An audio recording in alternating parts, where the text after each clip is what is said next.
प्रकाश भैया, क्या हाल है भाई? सब ठीक भैया। लाइए न्यूज़पेपर दीजिए। नव भारत टाइम्स। हाँ, और पंडित जी नहीं है अभी? आता ही होगा, जाएगा भी कहाँ, कमबख्त मारा। बिजली की कीमतें बढ़ गई, शादी का तंवर केस, लो भैया पेट्रोल भी बढ़ गया। अरे यार ये पेपर तुम ही रखो भैया। पेट्रोल की कीमतें दो तीन करते करते 60 तक पहुंच गई हैं यार। अरे रहने दो। लो भाई साहब भी आ गए। भेज तो जरा एक फीकी और एक मीठी। और प्रकाश कैसे हो? सब ठीक भैया। हाँ तो फारूकी, क्या कह रहे थे तुम? हाँ, पेट्रोल डीजल की बात कर रहा था पंडित जी। फारूकी, सरकार टीचर्स को कितना पैसा देती है, और ये जो पेट्रोल डीजल की बढ़ती कीमत और महंगाई, गाज तो हम पर गिरती है। तुम बाबू लोग बिना खाए कोई काम करते हो भला? क्यों जी? देखो फारूकी, तुम जानते हो। हाँ हाँ जानता हूँ, तो क्या हुआ? अरे तो जब जानते हो फिर भी कह रहे हो? अरे तुम नहीं खाते तो क्या हुआ? तुम जैसे और तो बहुत लोग हैं जो खाते हैं। अरे जब मैं खाता ही नहीं तो मैं भला उन जैसा कैसे हुआ? बात तो सही कह रहा है। अरे खाते तो तुम टीचर्स हो। अच्छा, हम खाते हैं। बिल्कुल। देखो सरकार से तो सैलरी ले ही लेते हो, और साथ में प्राइवेट ट्यूशन से भी जेब भर लेते हो। कमबख्त मारे, तू जानता है मैं उनमें से नहीं। हाँ हाँ जानता हूँ। आज फिर से रूनू उलझे बैठे हैं। वैसे ही इनके लिए कोई नई बात नहीं है। शाम का मतलब इनके लिए बहस और झगड़ा ही है। छोटी मोटी बहस से शुरू हुई बात कई बार बहुत आगे पहुंच जाती है। दोनों जी भरकर विश्लेषणों से नवाजते हैं, और जब जी हल्का हो जाए तो अपने अपने घर चले जाते हैं। मगर सबको पता है कि बात कितनी भी आगे क्यों ना बढ़ जाए, अगले दिन सूरज ढलते ही दोनों फिर आ डटेंगे प्रकाश हलवाई के होटल में, और घंटे डेढ़ घंटे में पी जाएंगे 4-5 चाय, और कोसते रहेंगे एक दूसरे को। और चाय भी एक फीकी और एक ठंडी, क्योंकि अजीज फारूकी को डायबिटीज है और ब्रह्मस्वरूप शर्मा को है पेट में छालों की समस्या। रिटायरमेंट की दहलीज पर आ गए हैं दोनों। पूरा का पूरा जीवन इसी कस्बे में कटा है दोनों का। वैसे दोनों ही यहाँ के नहीं हैं। सरकारी नौकरी की डोर दोनों को यहाँ खींच लाई, और ये दोनों यहीं के हो लिए। अजीज फारूकी कस्बे के मिडिल स्कूल में टीचर हैं, और ब्रह्मस्वरूप शर्मा तहसील में बाबू। दोनों ने अपनी नौकरी की शुरुआत यहीं से की थी, और अगर सब ठीक रहा तो अगले ही साल दोनों यहाँ से रिटायर भी हो जाएंगे। दोनों ने अपने अपने मकान भी बनवा लिए हैं, और बच्चों की गृहस्थी भी जम चुकी है, इसलिए लगभग सारे दायित्वों से आजाद हैं। लोग कहते हैं कि हर आदमी अपनी चारों तरफ अपनी तरंगों का वलय लेकर चलता है। ये तरंगे जो अपनी समान आकृति वाली तरंगों से टकराती है, तब मित्रता का साझा वलय बनता है।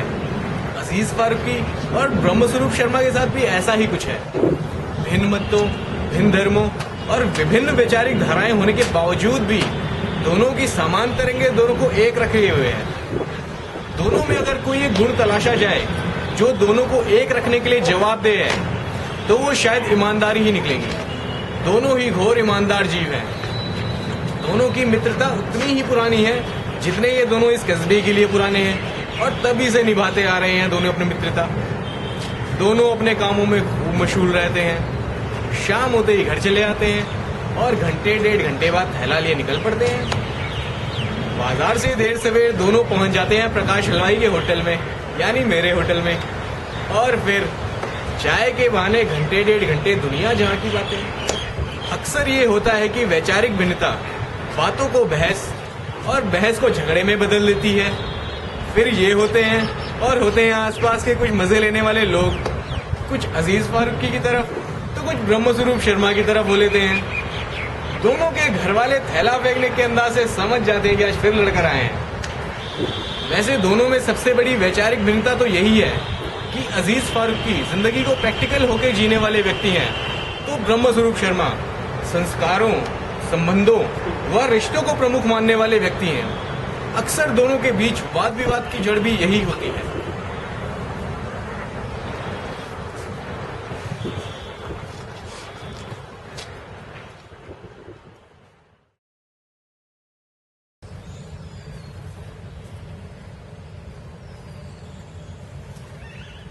और प्रकाश कैसे हो?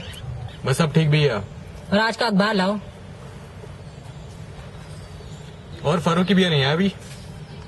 अरे किसका नाम ले लिया, अब तो शाम भी बर्बाद हो जाएगी।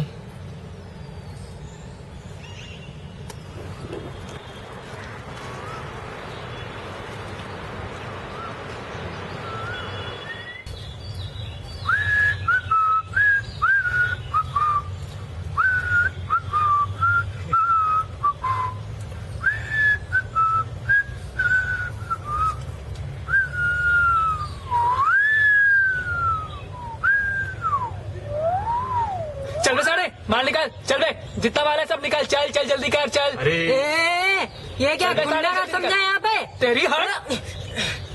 चल बे साढ़े, ले जल्दी लो माल भैया, निकाल, सब ले लो, ले लो भैया, सब ले लो। चल बे। छोड़ उसे, छोड़ बे, छोड़ तू फिर छोड़ आ गया, उसे। तेरी हट। तू चल चल चल, माल निकाल, चल माल निकाल। ले लो भैया, सब ले लो।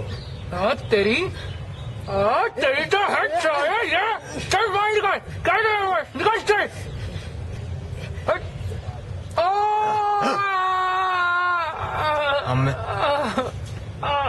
बूढ़ा समझ के हमें इस मामूली चाकू की नोक पे लूटोगे तुम?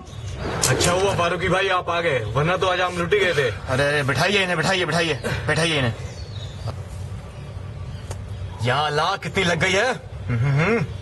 चलिए डॉक्टर के पास चलिए। अरे इतनी तो खेलते कुत्ते लग ही जाती है। अरे पंडित जी खेलने कूदने की उम्र गई आपकी, चलिए डॉक्टर के पास।